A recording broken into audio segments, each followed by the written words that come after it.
Hello CSIR NET aspirants, viewers and subscribers of Biotechnica. I'm Dr. Tanushree and I welcome you all to the CSIR NET Life Science Important Previous Year Question with Solution series.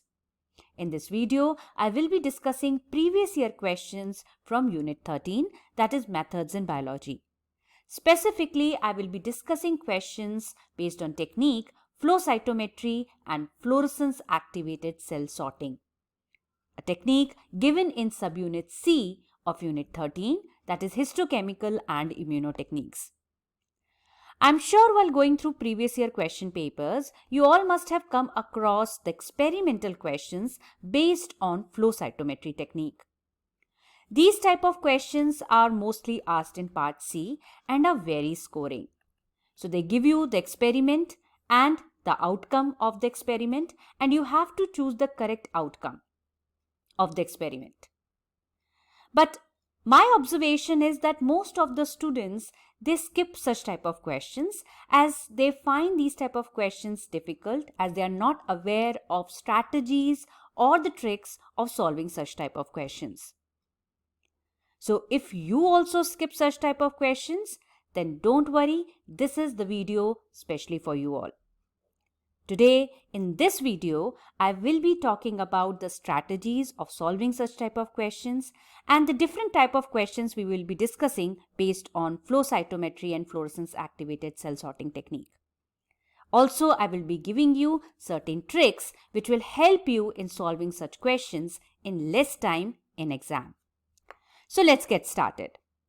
The very first step when you are studying any technique from Unit 13 is that you understand the concept well. Simply rote memorization of the technique, that is principle or the application, won't help. You have to understand the concepts. What is the working principle of a technique?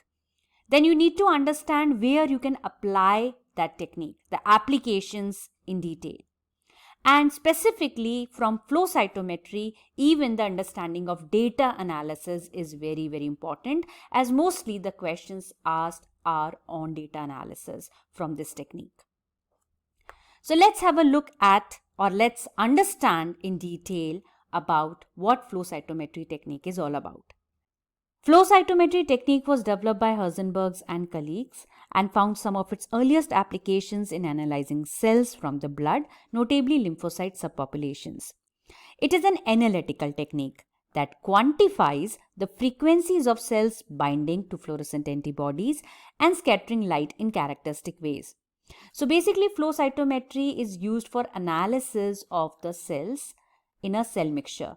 You can identify the type of cells present in cell mixture. So let's say you have white cell populations and you want to find out what type of cells are present in the mixture.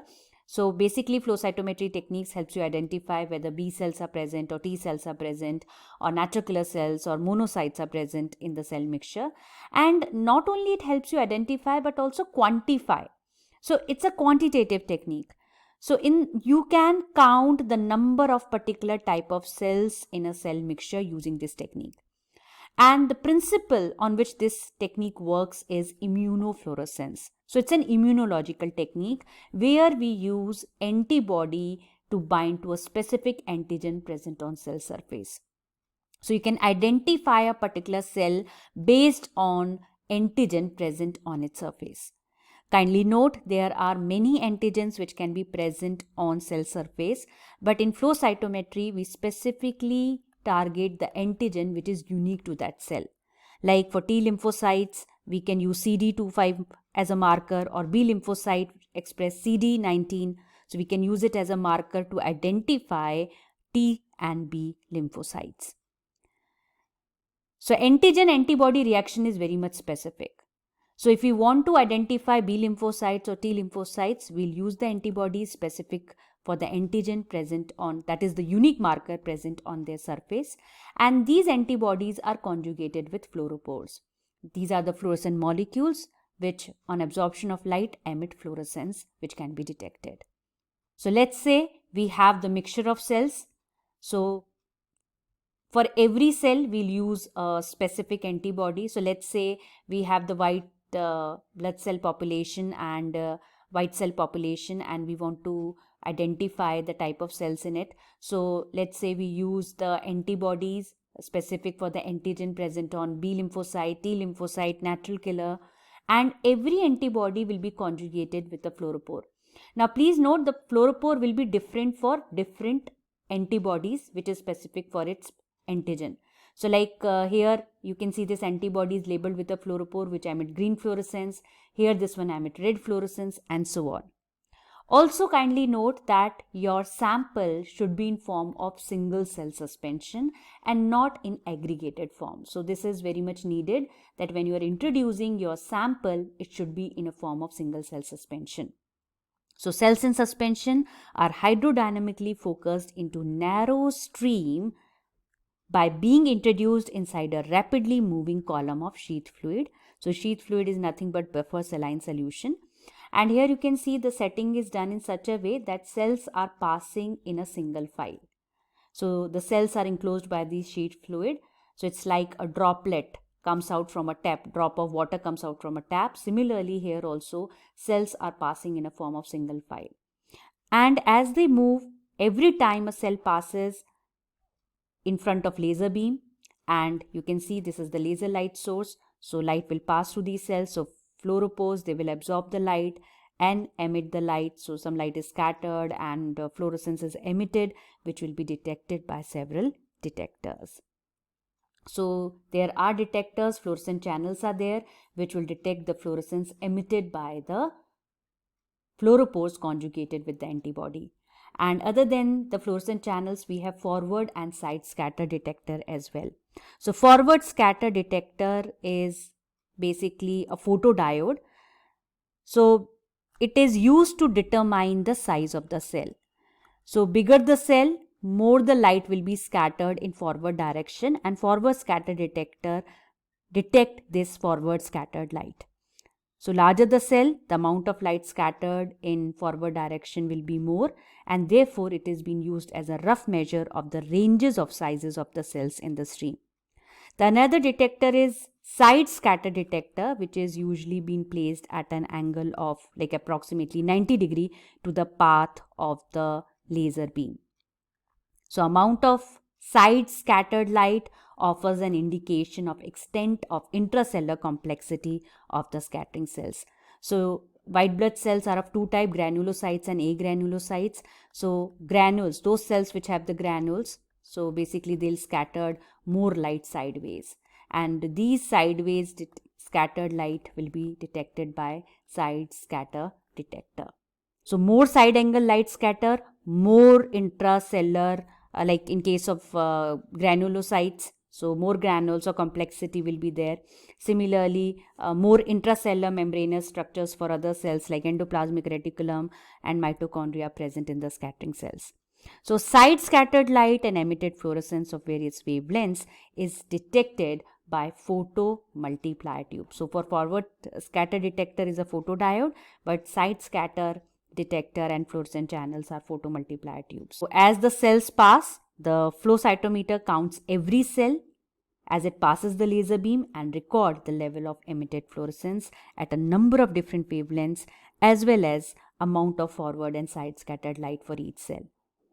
And there is a computer which is attached, which stores all the data for each cell and then can be called up by the analysis software as needed. And please note, it's not that one or two fluorescence can be detected. Flow cytometers are capable of detecting 8 to 12 fluorescence and light scattering parameters for routinely used in clinical and research laboratories. So cell populations in flow cytometry are characterized using the combination of antigens present on surface as well as intracellularly, and it's a very powerful tool to analyze multiple parameters like size, complexity, that is granularity, and even you can count the number of particular type of cells in a mixture. Now I would like to explain you cell sorting in detail, because based on the result that we get on performing cell sorting, the questions are asked. So cell sorting, it's an advancement in conventional flow cytometry technique.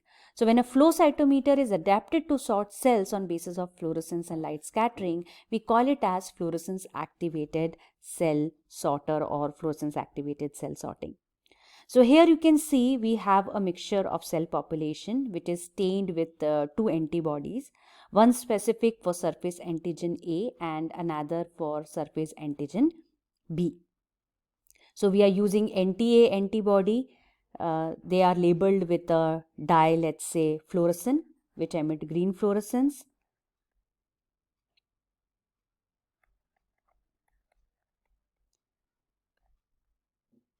And the NTB antibodies, we are labeling them with rhodamine, which emit red fluorescence. So here you can see the stained cells, they are loaded into the sample chamber of the cytometer, and the cells are expelled one at a time from small vibrating nozzle that generates micro droplets, each containing no more than a single cell.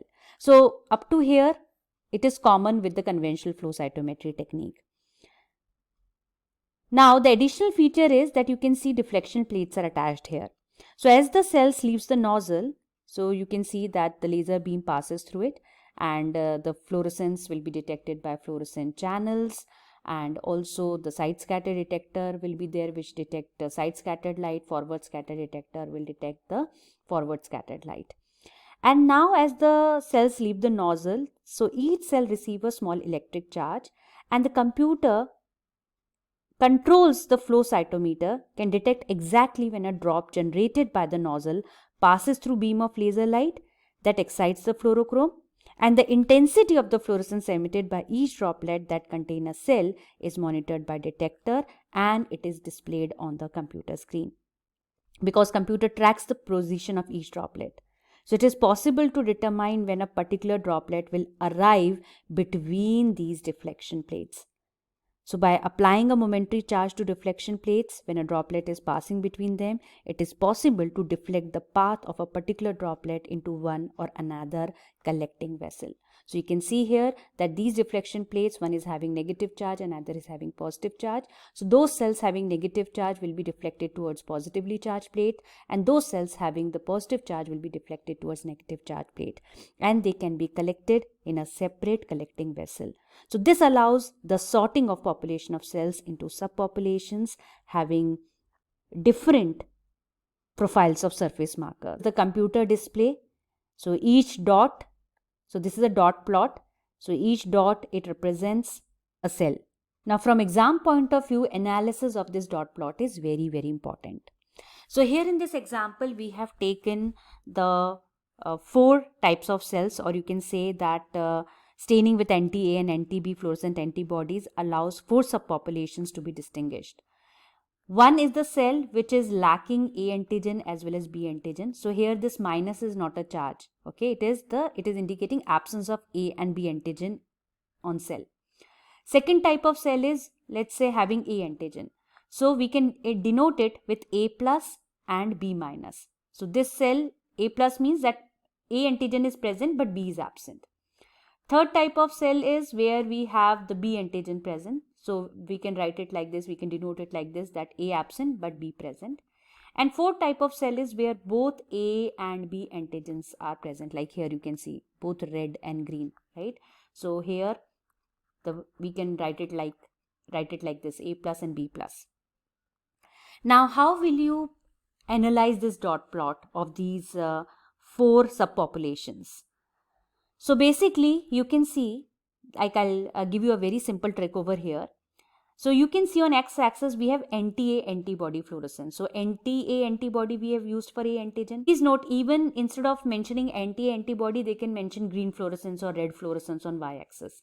So even you should be thorough with which fluorescent dye we have used or fluorophore we have used to label a particular antibody. So here y-axis indicating NTB antibody fluorescence, right? So I'll give you a trick. Just as you have a number scale, right? So if we take 0, then you know the values above 0 we indicate with plus, right? And so on. And those values which are less than 0 we indicate with minus, right? So similarly here, if we take this as a origin, then you can see on x-axis we have the fluorescence for antibody, that is the antibody which binds to A antigen. So here we will write presence. So for A, present, but over here absent.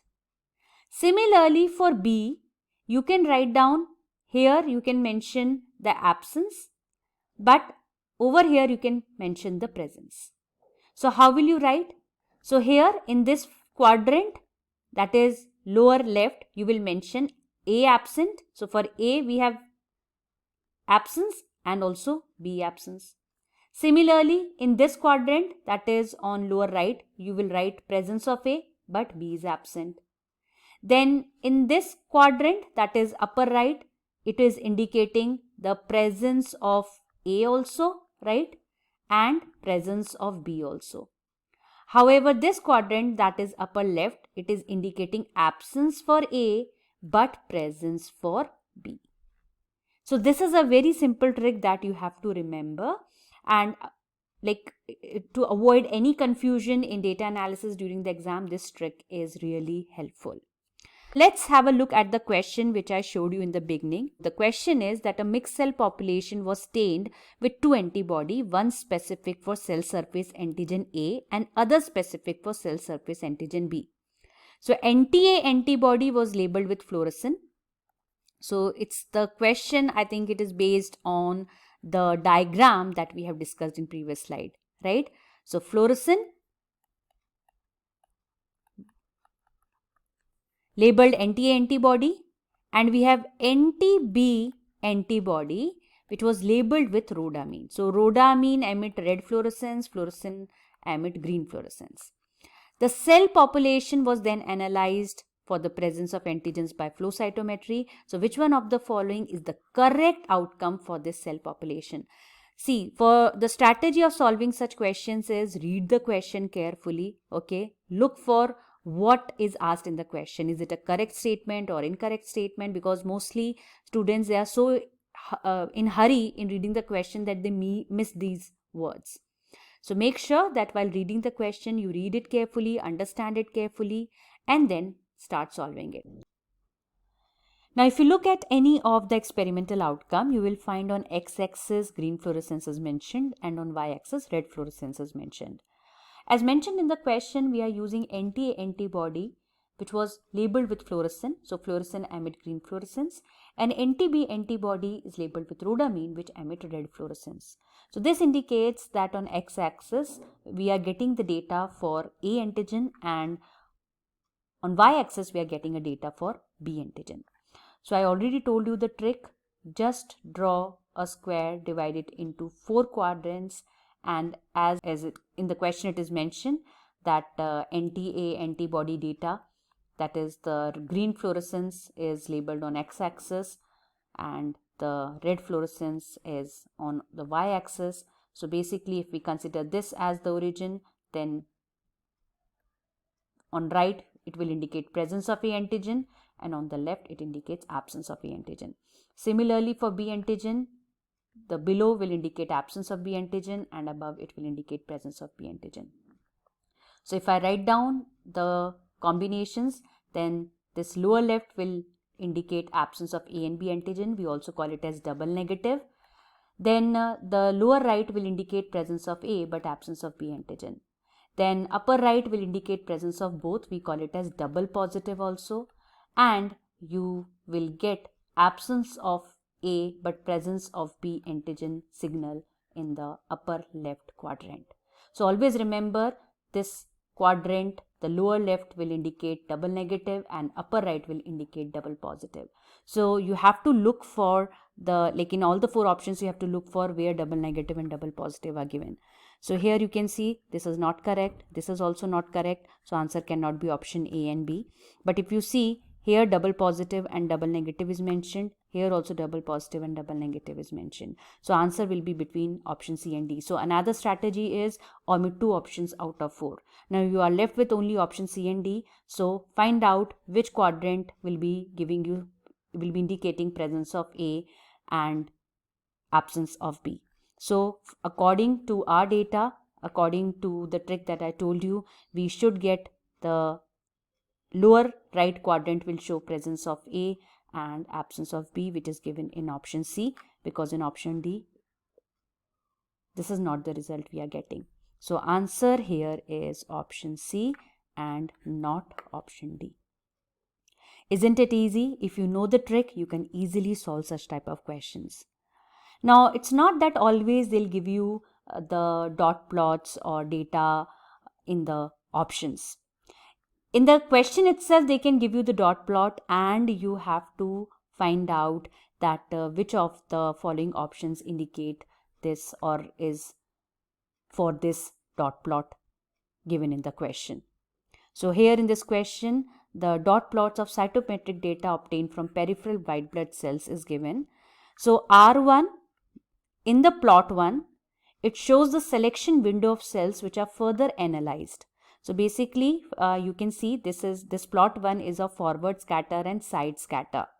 So dot plot is basically, it's the two, like you can analyze two parameters in dot plot. So here we are analyzing forward scattered and side scattered data. And this R1, the window which is shown here, so the further the cells we are getting over here, we have further analyzed them based on immunostaining, and further analysis we are getting the plot 2.